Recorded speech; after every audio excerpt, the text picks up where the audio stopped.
There's a truth most people don't like to admit. Not everyone will respect you. And that's not always a reflection of you. It's often a reflection of them, their values, their insecurities, their upbringing, their fears. But how you respond, that defines who you are. So let me share with you 5 powerful ways to handle people who don't respect you.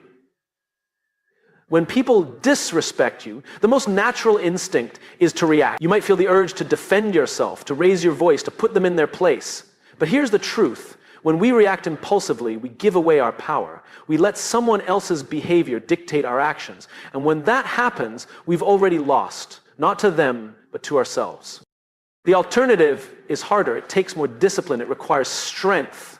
It demands that you stay grounded in your values. What does that mean? It means choosing who you want to be, even when the world doesn't make it easy. It means refusing to let someone's disrespect push you into becoming someone you're not. Because when you know what you stand for, kindness, integrity, patience, courage, you become unshakable. You stop bending to every storm.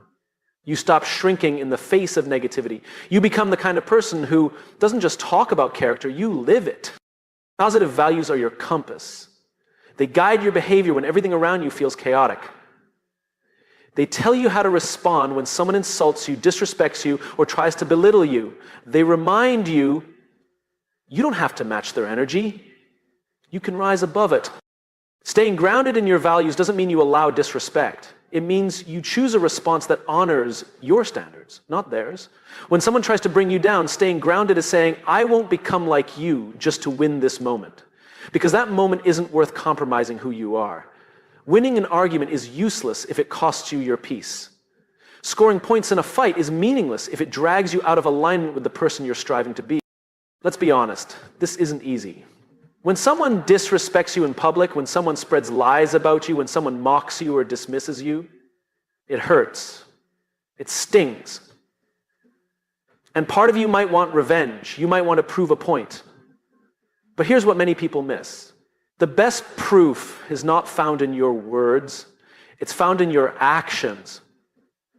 When you live with integrity, you don't need to explain yourself. When you stay grounded, you let your life speak louder than their noise. Disrespect is a test. It reveals what you truly believe about yourself. Do you believe you need to fight to earn respect, or do you believe that self-respect is enough? Because the truth is, once you deeply respect yourself, other people's opinions lose their grip on you. You don't need them to like you. You don't need them to approve of you. You don't even need them to understand you. You just need to be able to look in the mirror and know that you didn't betray your values just to win someone's validation. Every time you choose to stay grounded, instead of lashing out, you build something powerful: credibility, trust, presence. People start to notice. Not just the way you respond, but the strength it takes to respond that way. That kind of leadership doesn't shout, doesn't beg for attention. It earns respect by the way it holds itself, quietly, confidently, consistently. So the next time someone disrespects you, pause, breathe. Remind yourself who you are. Let your response come from your center, not your wound. And remember, their behavior is not a reflection of your worth, it's a reflection of their character. Yours is shown by how you respond. You don't have to fight every battle, you don't have to attend every argument. But you do have to protect your values, because when everything around you feels uncertain, those values will be your anchor. And when you stay grounded in them, no one, not even the most disrespectful person, can knock you off course. One of the most important things you'll ever do for your peace, your self-worth, and your growth is learning how to set clear boundaries. It sounds simple, but it's not. It requires self-awareness, courage, and consistency. Boundaries are not about keeping people out. They're about protecting what's within. They define the space where you can be your healthiest, most authentic self. Without boundaries, people will take more than they should, not because they're evil, but because human nature tends to explore how far it can go, especially when it doesn't meet resistance. People who don't respect you will often test your limits. They'll push your buttons, drain your energy, and cross lines. And if you haven't clearly drawn those lines, they won't know where they are. Worse, you might not even know where they are. That's why the first step in setting boundaries is getting honest with yourself about what you can tolerate and what you can't. What behaviors drain you? What situations make you feel disrespected, small, or unseen. You don't need to justify the answers, you just need to acknowledge them. Once you know your limits, the next step is to communicate them. This is where most people struggle. We fear being perceived as rude, difficult, or selfish. But setting boundaries isn't about being unkind, it's about being clear. Clarity is kindness. When you say, I'm not comfortable with that, or I need some time to think before I respond, or I won't continue this conversation if it stays disrespectful, you're not attacking anyone. You're simply stating your truth. And here's something powerful. When you do it calmly and consistently, you don't have to say it twice. The people who respect you will adjust. The people who don't, they'll resist. And that resistance is valuable information. Boundaries reveal who belongs in your life and in what capacity. They help filter the people who genuinely value you from the ones who only value what you can give them. Not everyone deserves access to your time, your mind, or your emotions. Boundaries help you manage that access. It's like locking the door to your house, not because you hate people, but because you love your space. The same principle applies to your life. Here's the key. Boundaries only work if you uphold them. Saying no is easy once. Saying no repeatedly, especially when people push back, is the real work. You have to be consistent. Every time you bend your boundary out of guilt or fear, you teach others that your limits are negotiable. And soon, you'll find yourself back in the same draining patterns you were trying to escape. Boundaries are promises you make to yourself. And every time you keep that promise, you build self-trust. Sometimes setting boundaries means disappointing others. That's okay. You're not responsible for managing other people's reactions. You're responsible for managing your own well-being. And the truth is, people who truly care about you will want you to have boundaries. They'll appreciate your honesty and your self-respect. The ones who don't, they're showing you that their comfort matters more than your peace. Let that be a wake-up call, not a reason to compromise. Boundaries are not selfish. They are self-care. They are self-respect in action. They are the invisible lines that protect your time, your energy, your focus, and your heart. Without them, you'll constantly feel overextended, resentful, and unseen. But with them, you create space for better relationships, deeper focus, and more joy. You're not here to please everyone. You're here to live a life that aligns with your values and priorities. And the only way to do that is by setting clear boundaries and holding them, not out of anger, not out of spite, but out of a deep commitment to yourself, because you matter. And your life is too valuable to be lived on someone else's terms. When someone disrespects you, it's easy to take it personally. It cuts deep. And the natural instinct is to ask, what did I do wrong? You start replaying conversations in your head, dissecting every word, every action. You wonder if you could have done something differently. This is where many people get trapped. They begin to internalize the disrespect. They start to believe that someone else's poor behavior is a reflection of their own value. But that's a lie. Here's the truth. How someone treats you is not always about you. In fact, more often than not, it's about them, their beliefs, their insecurities, their wounds, their past.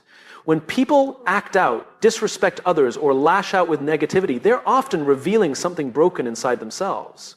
If you're not careful, you'll pick up those broken pieces and carry them as if they belong to you. Internalizing someone's bad behavior is like swallowing poison and expecting to feel whole. It doesn't make you stronger, it makes you confused, exhausted, and uncertain of your worth. And over time, it chips away at your confidence. You begin to walk into rooms wondering if you belong. You overthink your tone, your words, your actions, trying to avoid more disrespect. But no matter how perfect you try to be, the people who are committed to misunderstanding or devaluing you will keep doing it. Not because you deserve it, but because that's who they are. You are not responsible for someone else's lack of emotional maturity. You are not the cause of their bad day, their bad habits, or their bad attitude. You might trigger something in them, your confidence, your kindness, your boundaries, but even then, what they do with that feeling is their responsibility, not yours. You can't walk on eggshells trying to protect people from their own reactions. That's not self-awareness. That's self-abandonment.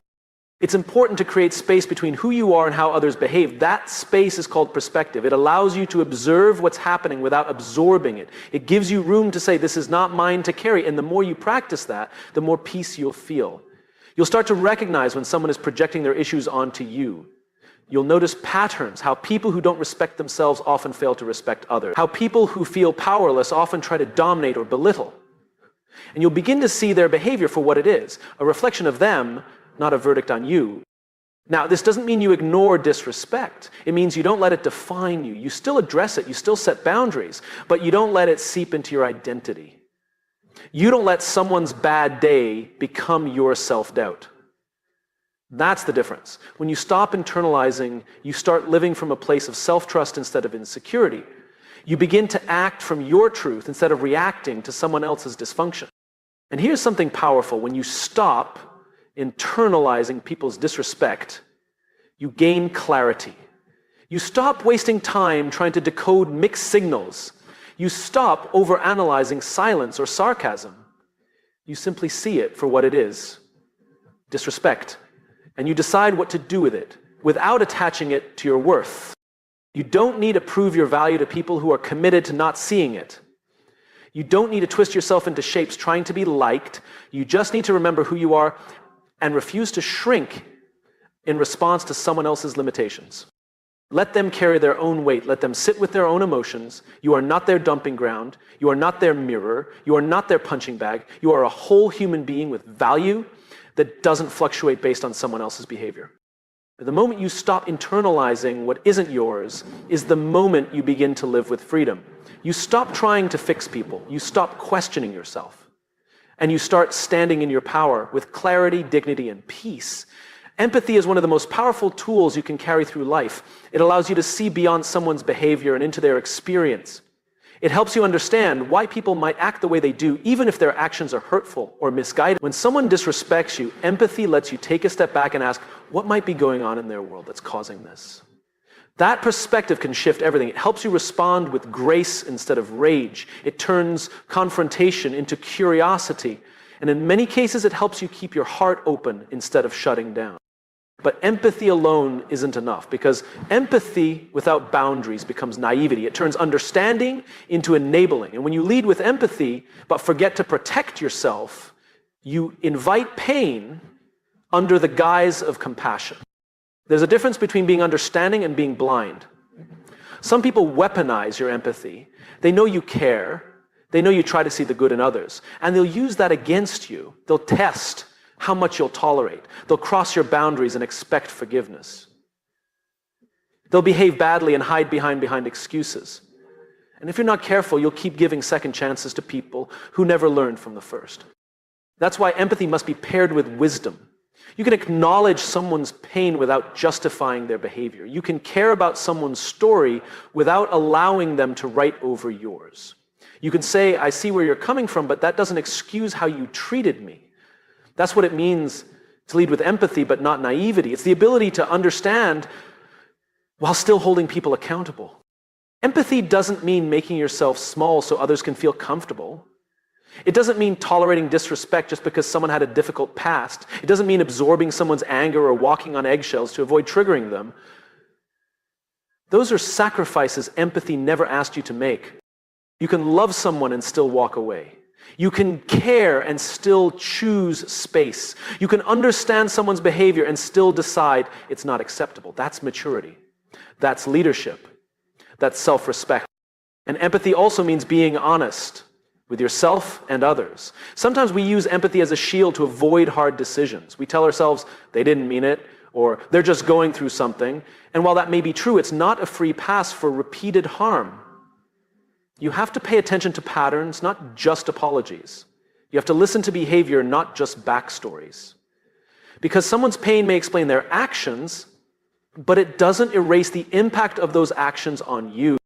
When you lead with empathy, you don't write people off quickly, but you don't let them stay in your life unchecked either. You approach situations with compassion, but you also hold to your standards. You give grace, but you don't give endless chances.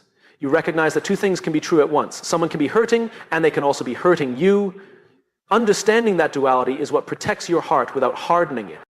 You are not weak for feeling deeply. You are not naive for wanting to believe in people, but you are responsible for protecting your peace. That means using empathy wisely. That means being kind, not gullible. That means knowing when to lean in and when to let go. In the end, leading with empathy but not naivety is a form of strength. It means you choose to see people as more than their worst moments, but you also choose not to lose yourself in trying to save them. It means you remain soft but not foolish. Open-hearted but self-aware. It means you lead from love, with clarity, with courage, and with the wisdom to know when enough is enough. Walking away is one of the hardest things you'll ever do, not because you're weak, but because you care. You care about the relationship. You care about being understood. You care about giving people the benefit of the doubt. That's what makes walking away so difficult. But sometimes it's the most powerful choice you can make, not in anger, not in bitterness, but in dignity. When someone disrespects you repeatedly, when they ignore your boundaries, when they show through their actions that they don't value your presence, the most self-respecting thing you can do is remove yourself. Not to punish them, but to protect you. Because your peace, your self-worth, your mental clarity, those things are too valuable to be compromised by someone who doesn't appreciate them. There's a misconception that walking away is giving up, but in truth it's the opposite. It's giving up trying to change someone who has no intention of growing. It's giving up sacrificing yourself in the name of loyalty. It's giving up the idea that you must tolerate disrespect in order to be the bigger person. Walking away is not quitting, it's choosing. Choosing peace over chaos, clarity over confusion, self-respect over constant explanation. But here's what matters just as much as the decision to walk away. How you do it, you don't need to slam the door. You don't need to broadcast your exit or make a dramatic scene. Dignity is quiet. It doesn't yell. It doesn't seek revenge. It simply says, this is not where I belong, and it moves on. You don't need them to see your worth in the moment. Sometimes they won't see it until long after you've gone. And even then, that's not your responsibility. Your responsibility is to honor yourself enough to stop chasing closure from people who are committed to misunderstanding you. Walking away with dignity means leaving the situation without losing yourself. It means choosing not to match their disrespect. You don't have to say everything you're thinking. You don't need to prove your point. The truth is, people rarely hear what they're not ready to receive. So say what needs to be said calmly, clearly, and without malice, and then let go. Not for them, for you. There's strength in not looking back. There's strength in not responding to the provocation. There's strength in moving forward without the need for validation, because deep down you know. Your silence says what your words never could. It says, I know my worth, and I don't need to stay somewhere I'm not respected. Some people will try to bait you into drama even as you leave. They'll want one last argument, one last jab, one last attempt to keep you entangled. Don't fall for it. The moment you walk away with grace, you take the power with you. That's dignity. That's maturity. That's leadership. You don't owe everyone access to you. Some people were lessons, not lifelong companions. Some chapters are meant to end. That's not failure, it's growth. You outgrew the chaos, you outgrew the cycles, you outgrew the need to prove yourself to people who never saw you clearly in the first place. And if it hurts, let it. Let the pain be a sign that you showed up with an open heart. But don't let that pain convince you to stay in places that no longer serve you. Feel it, grieve it, then rise. Because when you walk away with dignity, you don't just leave behind the disrespect. You reclaim your energy. You take your power back. And you step into a life where your value isn't questioned, but honored.